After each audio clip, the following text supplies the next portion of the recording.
Hello everyone, welcome to iFashi. I want to say a big thank you to all of our subscribers and our returning viewers. Have you been seeing this beautiful mesh dress? Today, we'll be teaching us how to sew this beautiful dress. Last week, we posted the drafting tutorial and how we went ahead and cut on fabric, and on your screen you can see the beautiful results of the dress we made from this tutorial. Thank you so much for your engagement on the drafting video. In this video, we'll continue from where we stopped in our previous drafting tutorial. So on this pattern paper, we did all our drafting of the basic bodies, and we also showed us how we achieved this keyhole design that we have on the neckline. We also took us through the process of how we cut on fabric and how we also cut the lining. As you can see here, the lining did not extend up to the neckline for the back. It stopped at the bust line. In this video, we'll be teaching us how to attach this half lining to the bodice.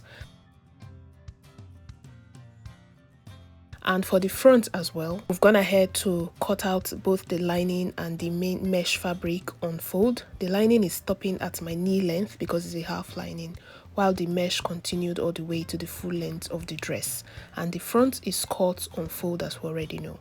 And then for this upper keyhole part of the neckline, I did a slash and spread on the neck part so that we can achieve this little excess fabric that we have on this neckline. And as for this crisscross design we have on the hip part, I already explained to us how we achieved it. I cut out a straight fabric of around 33 inches in length and 20 inches in width, and I crossed it over to achieve this design we have on the hip part. So let's go right into the sewing part of this tutorial. Now the first thing we're going to be working on is this front neckline. So like I said, I opened up these front pieces so that I can have some excess fabric to achieve that squeeze we have on the front neck. So if you were to cut just one piece, you're going to go ahead and bias the neckline and the down part. But I don't want to use a bias, that's why I cut out two pieces of this front neck. So I'll be using one to turn the other. So one will serve as the lining and one will serve as the main fabric. So what I'm doing here now, I'll place the right sides facing each other, and then I'll make a stitch on the neckline and on the down part. The same goes for this other side of the neck as well. We'll stitch on the neck and on the down part, leaving out the shoulder and the armhole line. I'll go do this now and I'll be right back to show you guys.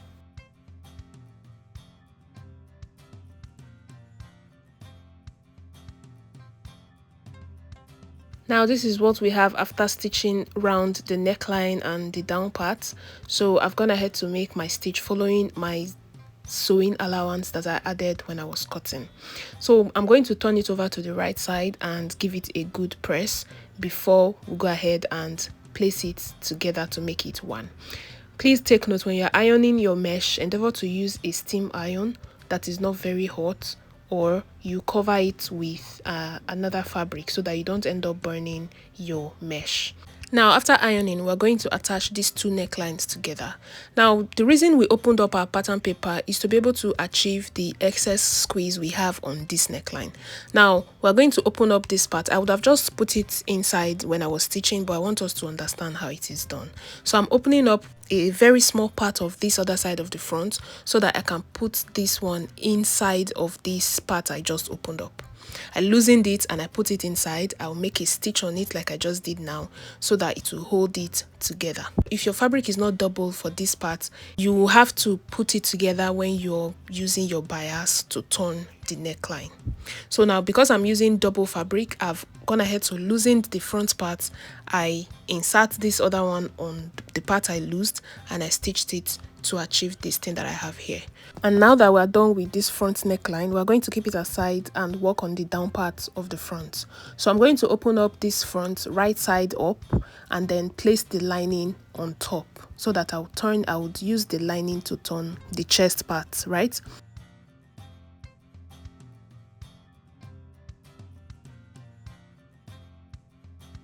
So I would have just gone ahead to stitch it like this and flip it, but remember we need to add the neckline that we just worked on. So I'll introduce this neckline like this, and I'll place it in between the lining. I'm going to use my pin to pin it on both the armhole part, the part that is close to the armhole of the chest line, right? Then you place it like that, right side facing each other, the right side of the neck part and the right side of the down part of the bodice facing each other, and then you pin it. By the time you pin it, this is what you're going to have. So after this, the lining comes on top. If you're not using lining for your mesh, it is after you pin it together that you use your either bias or the piece of fabric to close down that chest line. So after doing that, I'll be right back to show you guys what we have.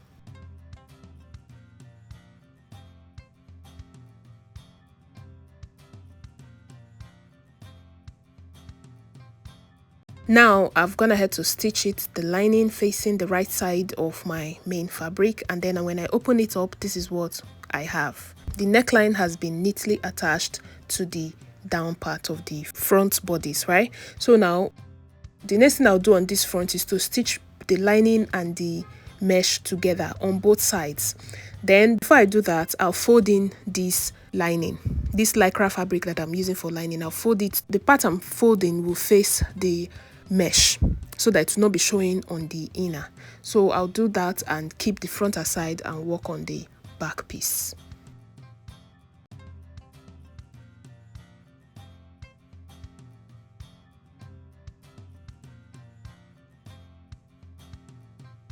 So here's our back piece, and the first thing I'm going to do is to remove our pin and pattern paper, then arrange it on the table the way we're going to be working on this back piece. Thank you so much for watching to this point. If you haven't subscribed already, remember to click the subscribe button and turn on your notification bell so that you would be notified whenever we drop a post. And guess what? The smallest support you can give to this channel is to always click the like button and also share this video so that it will be recommended to others out there who are definitely in need of this tutorial. Don't forget to click the like button and don't forget to subscribe. So as you can see on the table, what I've arranged so far, I just placed the lining on the table and then placed the mesh on top. But first of all, I fold in the lining on the upper part. Remember, our lining is starting from the bust line for the back, right? So I placed it, I folded it downwards a little bit because I'll be stitching it there, and then place the mesh on top. So I'll go ahead and make a straight stitch on this chest line on the two back piece. You can also use hemming gum to iron this lining to this point, but that is not very durable because after some wash your hemming gum tends to weaken. So I'll just go ahead and stitch it. After stitching it, I'll use my bias to bias the neckline because this back has just one single piece of fabric, right? So I'll just bias the neckline and then bias the round open back we have, that keyhole we have at the back. I'll bias it as well.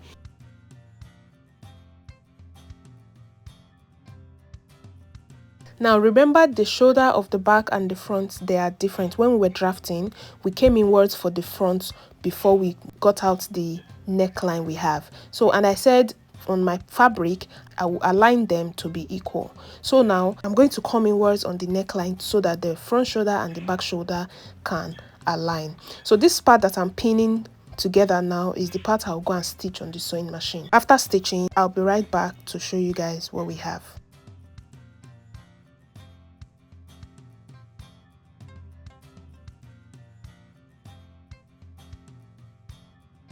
Now this is what we have. I've stitched around the keyhole design we have at the back as well. You can go ahead and bias it, and then I've also made a straight stitch on this part where I joined my lining to the mesh, where the lining will be starting from, because the lining did not start from the neckline.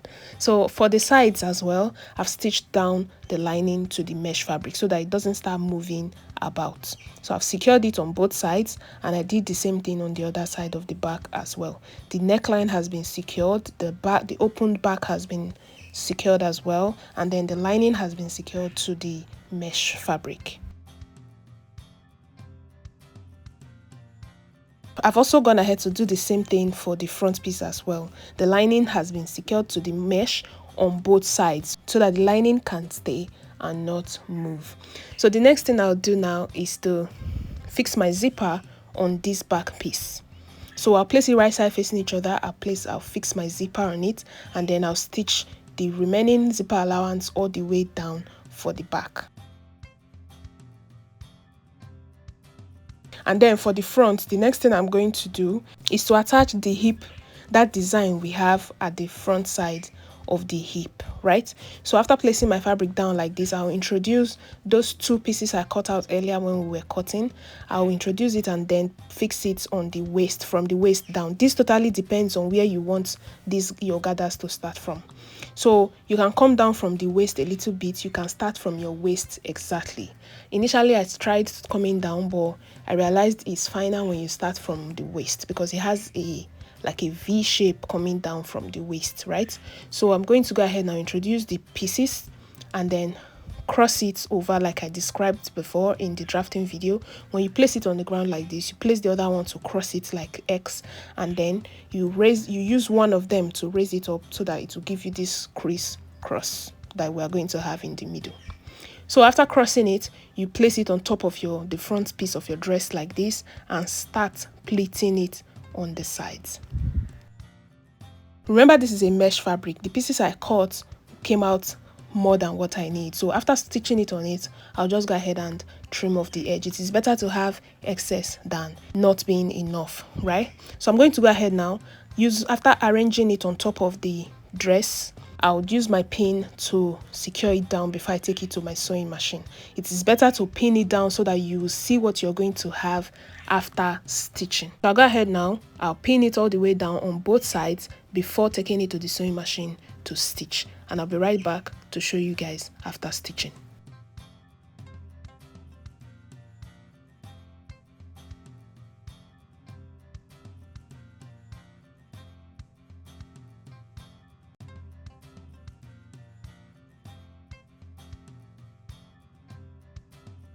So after stitching it on both sides, this is what we have. Remember I said I was going to have excess. So the next thing I'm going to do now is to use my scissors and trim off the excess on both sides. And that will be that for this design we have on the front.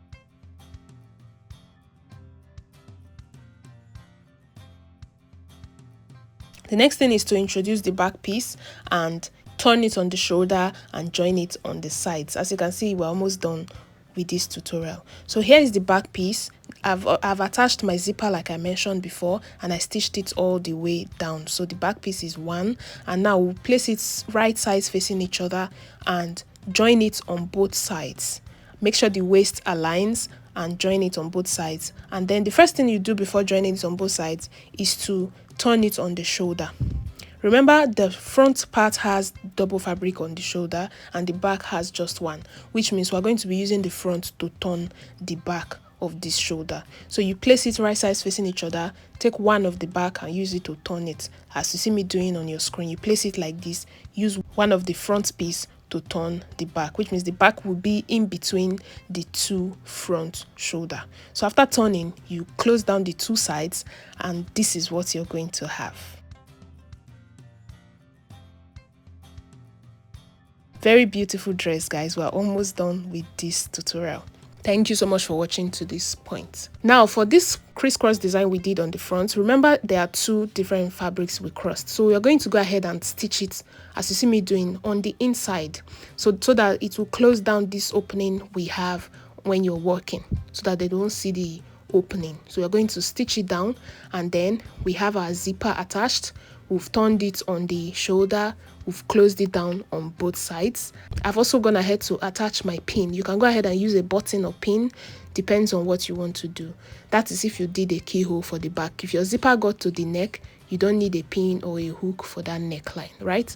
So now I've gone ahead to do all these. The next thing is to work on our sleeves and attach the sleeves to the dress, and that will be that for this tutorial.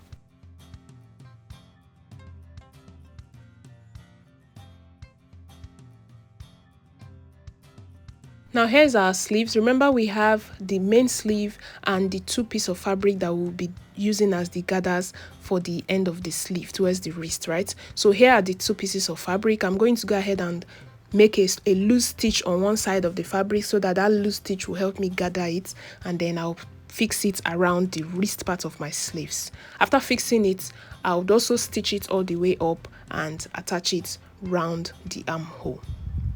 When you attach it round the armhole, that's that for this dress. This is how it looks. I've attached my sleeve round the armhole of my dress, and then I also went ahead to do the loose stitch gathers I have on the wrist part. I did that on both sleeves, and then our sleeve is ready and the dress is ready.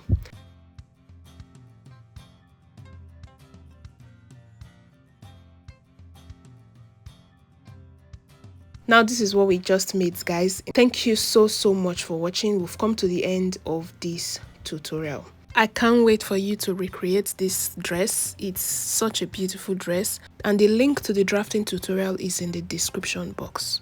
And remember, you can request a tutorial by being a member of this channel, and then the highest tutorial request will get posted. Thank you so much for watching. I'll see you in the next one.